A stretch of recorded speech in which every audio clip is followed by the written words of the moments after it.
Welcome back, shiny starlight souls. This is Genevieve Clow, the practical intuitive healer.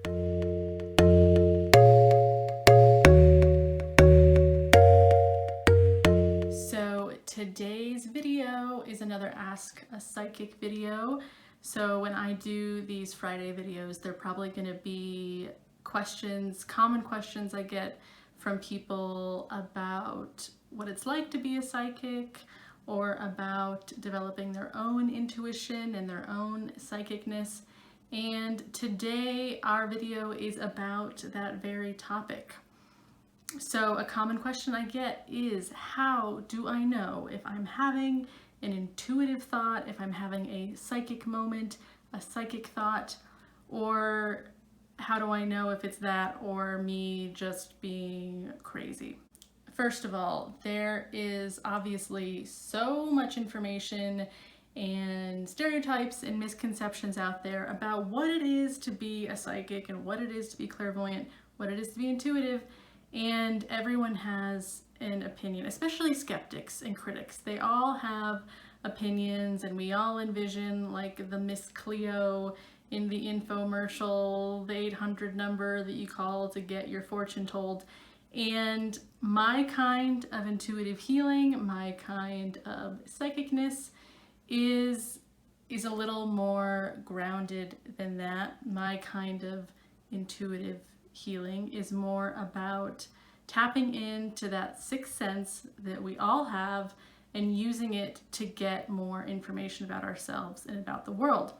There is definitely fortune telling involved sometimes when people want advice about how to move forward with their future and what could happen in their future, but this is not the kind of psychicness I'm teaching that's like scammy and you know, trying to get money out of you to like tell you some random BS. So I'm actually very obviously against that sort of thing. I'll probably make a video eventually about what it's like to be skeptical of the very industry that I work in, and maybe some more advice on how to differentiate between the people who really might not have much to offer you in terms of what they're marketing as a psychic or clairvoyant or medium, and who might actually be helpful for you and what, you know, us psychics are really for.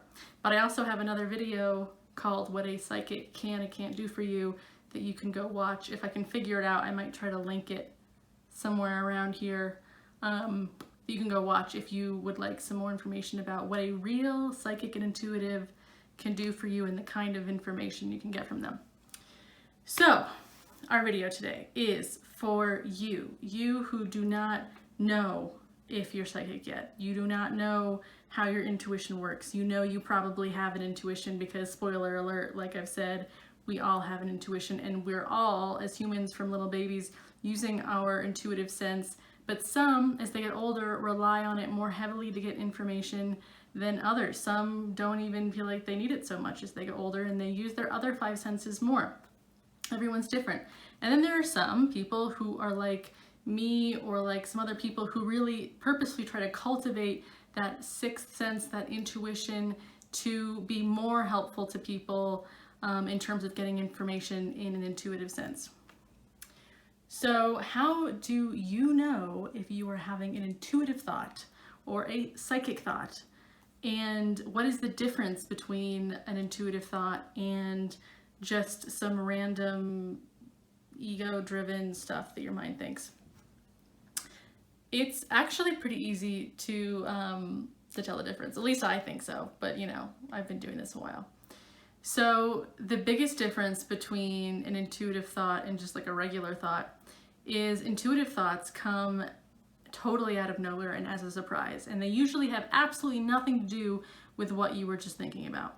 So here you are, you're thinking, you're just going along your life, you're just driving around in your car, you're thinking about what you're gonna have for lunch. Do you want Burger King or Taco Bell? Hopefully that's not really what you're thinking about, but maybe it is. That's okay, we all have those days.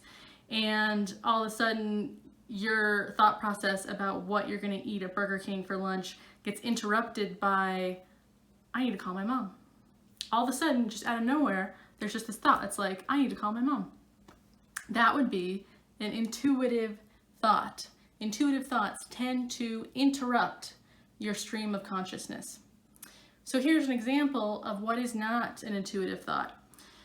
So you're going around, you're driving in your car. Apparently it's always in your car when you have intuitive thoughts or not intuitive thoughts, and you are thinking so hard about trying to get your ex-girlfriend back, and you are just driving around and you're just thinking about like, I can't believe we broke up. I can't believe she did this. I need to get her back.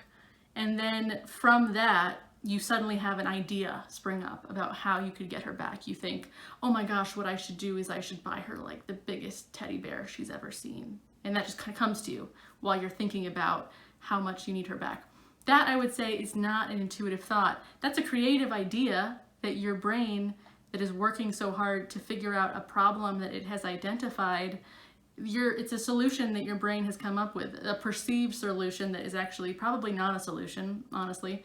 But it's not an intuitive thought. It's a fun, creative idea that your mind has decided to give you, which can also be helpful. Our brains are made to be problem solvers, and in times when we need problems to be solved, we like it when we get those creative ideas. But it's not the same as an intuitive thought. Another thing that is helpful to remember when you're trying to distinguish intuitive thoughts from just random thinking is that your intuitive knowingness, your intuitive downloads, that's another word I call it, is when like all of a sudden this thing, it's almost like it just downloads in your brain and all of a sudden it's like, oh, this thing. Your emotions, this is probably the biggest part of my work. If I can get one thing through to people, it would be this, that your habitual emotional reactions are not your intuition. And a lot of times your habitual emotional reactions will contradict and counteract your intuitive knowing and your intuitive thinking. So I have another video. I could be linking every video here. Like I've already got enough videos that I can start just linking stuff. But another video on how to tell the difference between your emotional stuff and your real intuition. So I would say go watch that video to get some more information on that. But when I say a habitual emotional response, what I am saying is that you will have strong emotions that come up whenever you try to do something. So say every time you try to get on stage to perform, like you want to be a performer, but every time you get on stage to perform, you have a strong habitual emotional response. It's like, no, no, no, please don't. There's a lot of fear. There's a lot of vulnerability that I don't want to get involved in. And that is not your intuition. But sometimes when we have really overwhelming emotional reactions, it can feel like, oh, that's an intuitive sign from my, higher power that I should not be doing this. And that is usually not the case. There are definitely times where your strong emotional responses are on the same page as your intuition. But I would say until you start to really trust your intuition, the two don't coincide a lot. And again, I'm kind of repeating what I've said in the other video. So if you want more information on habitual emotional responses and how they are not our intuition, go watch the other video. Hopefully I can figure out how to link that. I don't know, I'm new to YouTube. So that is really as simple as it is, that you have a thought or a knowingness that interrupts what you are already thinking. And sometimes it isn't a thought. Like I just said, there can be this knowingness where it's just you're overcome by usually it's like a very gentle kind of like deep feeling. It's not the same as like this emotional response. Like we're not overwhelmed by necessarily happiness or sadness or anxiety, although like I said, it can happen. But it's usually like a more gentle like feeling, like, oh, that's what I need to do, or that's what's going on here. Those knowingness feelings can happen, especially if you are directly asking your higher self or your spirit guides for direction on something. Like if you want direction about a particular relationship and you're really not sure how to move forward, your higher self might start giving you feelings about that relationship that are more of like knowingness feelings as opposed to like emotional feelings. So, and it, like I said, it takes practice to untangle the two, because when you have been living in very much a habitual, reactive emotional space, it can take some time to really start to notice the difference between the more subtle intuitive responses and the more overwhelming emotional responses. But I promise that if you keep practicing and start really being conscious about noticing when you get those subtle intuitive thoughts that tend to, like I said, interrupt something you were already thinking about, that usually does not have anything to do with what you were just thinking about. All right, that is my video for today. I would love to get more questions, so if you have a question for a psychic, and it can be about anything, I am open to whatever is on your mind that I might be able to make a video about. Let me know in the comments below, and we will try to get you some answers. And as always, I would love it if you enjoy this content to please subscribe and thumbs up, give me a comment just to say, hey Genevieve, cool. That's it.